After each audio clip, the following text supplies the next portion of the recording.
سورۃ البقرہ آیت نمبر 150۔ اعوذ باللہ من الشیطان الرجیم،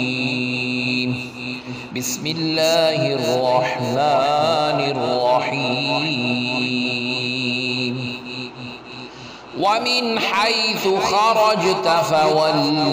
وَجْهَكَ شَطْرَ الْمَسْجِدِ الْحَرَامِ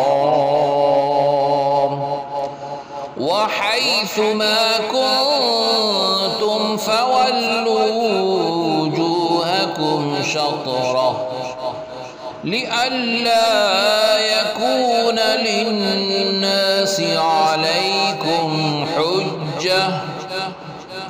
إِلَّا الَّذِينَ ظَلَمُوا مِنْهُمْ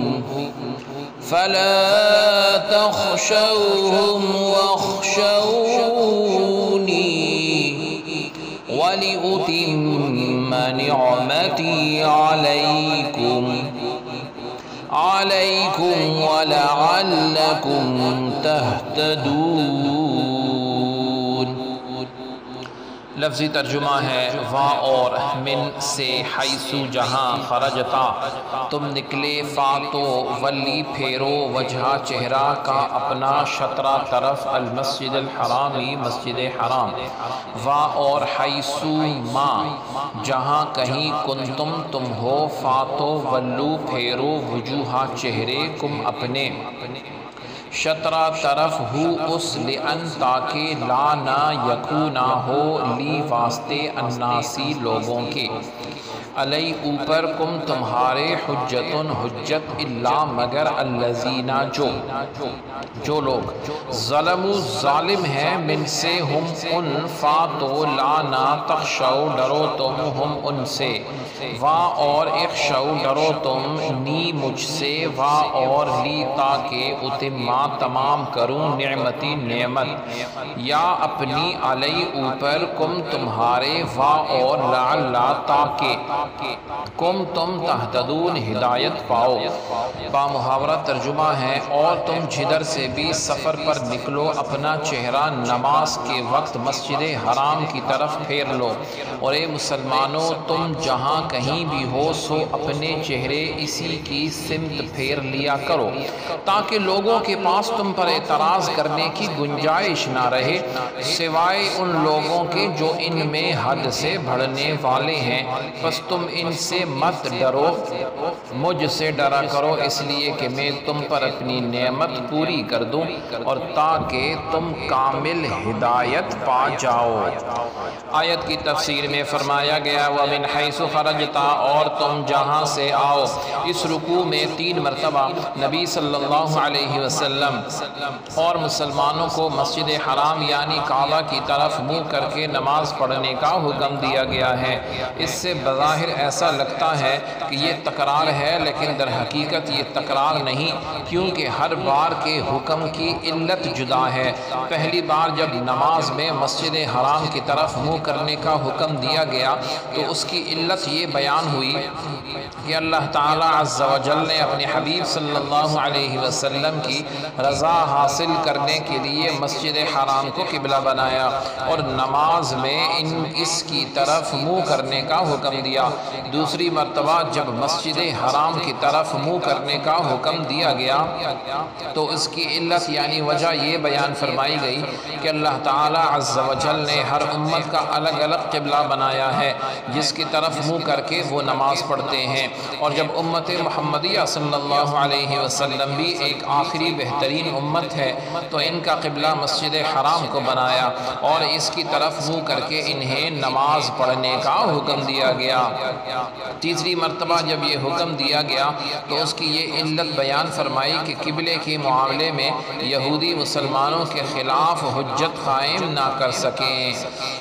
پھر فرمایا وَمِنْ حَيْثُ مَا كُنْتُمْ فَوَلُّوا وُجُوهَكُمْ شَطْرَهُ، اور اے مسلمانوں تم جہاں کہیں بھی ہو اپنا منہ اسی کی طرف کرو۔ اس آیت میں مجموعی طور پر لوگوں سے ارشاد فرمایا گیا کہ تم حالت سفر میں ہو، حالت اقامت میں ہو،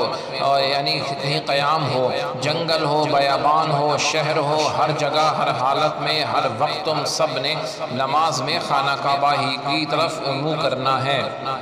تاکہ یہودیوں کو اس پر اعتراض کرنے کا حق نہ رہے کہ ان کی کتابوں میں تو قبلے کی تبدیلی کا لکھا ہوا تھا لیکن اس نبی نے تو ایسا کیا ہی نہیں، یا وہ یہ اعتراض نہ کر سکیں کہ یہ نبی ہمارے دین کی تو مخالفت کرتے ہیں لیکن قبلہ ہمارے والا ہی مانتے ہیں، اور مشرکین کو یہ اعتراض کرنے کا موقع نہ ملے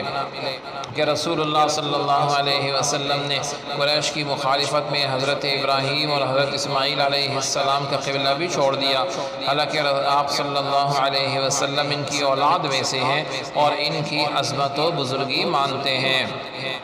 آگے فرمایا إِلَّا الَّذِينَ ظَلَمُوا مِنْهُمْ، مگر جو ان میں نا انصافی کریں، یعنی اللہ تعالی عز و جل کی طرف سے تو حجت پوری ہو چکی، اب بھی اگر کوئی اعتراض کرتا ہے تو وہ خود ظالم ہے۔ یاد رہے کہ دین کی راہ میں طعنے سننا انبیاء علیہ السلام کی سنت رہی ہے۔ آگے فرمایا فَلَا تَخْشَوْهُمْ وَاخْشَوْنِي، تو ان سے نہ ڈرو اور مجھ سے ڈرو۔ اس آیت میں مسلمانوں کو حکم دیا جا رہا ہے کہ تم کعبہ کی طرف منہ کر کے نماز پڑھنے کی وجہ سے کفار کی طرف سے ہونے والے اعتراضات سے نہ ڈرو، ان کے طعنے تمہیں کوئی نقصان نہیں پہنچا سکتے، اور تم میرے حکم کو پورا کرنے کے معاملے میں مجھ سے ڈرو اور میرے حکم کی مخالفت نہ کرو، بے شک میں تمہارا مددگار ہوں۔ اس آیت سے یہ معلوم ہوا کہ انسان کو ہر وقت اللہ تعالی عز و جل کا عذاب پیش نظر رکھنا چاہیے، خوف رکھنا چاہیے، اور کسی بھی کام کو کرنے یا نہ کرنے سے پہلے اس بات پر غور ضرور کر لینا چاہیے کہ یہ کام کرنے یا نہ کرنے میں اللہ رب العزت کی رضا حاصل ہوگی یا اس کا نتیجہ اللہ رب العزت کی ناراضگی کی صورت میں ظاہر ہوگی۔ حضرت معاذ بن جبل رضی اللہ عنہ کی وفات کا وقت جب قریب آیا تو آپ رضی اللہ عنہ رونے لگے۔ ان سے پوچھا گیا کہ آپ کو کس چیز نے رلایا؟ آپ نے فرمایا اللہ عز و جل کی قسم، میں نہ تو موت کی گھبراہٹ سے رو رہا ہوں اور نہ ہی دنیا سے رخصتی کے غم میں آنسو بہا رہا ہوں، بلکہ میں تو اس لیے روتا ہوں کہ میں نے آپ صلی اللہ علیہ وسلم سے سنا کہ دو مٹھیاں ہیں، ایک جہنم میں جائے گی اور دوسری جنت میں، اور مجھے نہیں معلوم کہ میں کون سی مٹھی میں ہوں، یعنی کون سی جماعت میں ہوں۔ حضرت حسن بصری رضی اللہ عنہ فرماتے ہیں کہ قیامت کا دن ان لوگوں کا حساب آسان ہوگا جو آج دنیا میں اللہ رب العزت کی رضا کے لیے اپنا محاسبہ کرتے ہیں۔ وہ اس طرح کہ انہیں جب بھی کوئی کام درپیش ہو تو پہلے اس پر غور کرتے ہیں، پھر اگر وہ کام اللہ رب العزت کی رضا کے لیے ہو تو اسے کر گزرتے ہیں، اور اگر اس کے برخلاف نظر آئے تو اس سے رک جاتے ہیں۔ اور پھر فرمایا اور بروز قیامت ان لوگوں کا حساب بہت مشکل ہوگا اور کٹھن ہوگا جو آج دنیا میں عمل کرتے وقت غور و فکر نہیں کرتے، کسی قسم کا محاسبہ کیے بغیر وہ کام کر ڈالتے ہیں۔ ایسے لوگ دیکھیں گے کہ اللہ رب العزت نے ان کا چھوٹے سے چھوٹا عمل شمار کر رکھا ہے۔ پھر آپ رضی اللہ عنہ نے یہ تلاوت جو ہے، یہ آیت جو ہے تلاوت فرمائی سورہ کہف کی آیت نمبر 49۔ اعوذ باللہ من الشیطان الرجیم، بسم اللہ الرحمن الرحیم۔ وَيَقُولُونَ يَا وَيْلَتَنَا مَا لِهَذَا الْكِتَابِ لَا يُغَادِرُ صَغِيرَةً وَلَا كَبِيرَةً إِلَّا أَحْصَاهَا۔ ترجمہ ہے اور کہیں گے ہائے خرابی اس نامہ اعمال کو، کیا ہے کہ اس نے ہر چھوٹے اور بڑے گناہ کو گھیرا ہوا ہے۔ آگے فرمایا وَلِيُتِمَّ نِعْمَتِي عَلَيْكُمْ، اور تاکہ میں تم پر اپنی نعمت پوری کروں۔ اس آیت کا خلاصہ یہ ہے کہ مسلمانوں، جس طرح اللہ رب العزت نے اپنے حبیب کو تمہارا رسول بنایا جو کہ تمہارے سامنے حق کی طرف ہدایت دینے والی آیتیں تلاوت فرماتے ہیں، رشد و ہدایت کے راستے کی طرف رہنمائی کرتے ہیں، اللہ رب العزت کی وحدانیت اور اس کی عظیم قدرت پر قطعی دلائل قائم کرتے ہیں، تمہیں بت پرستی کی نجاست اور ناپاکی سے پاک کرتے ہیں، تمہیں وہ چیز سکھاتے ہیں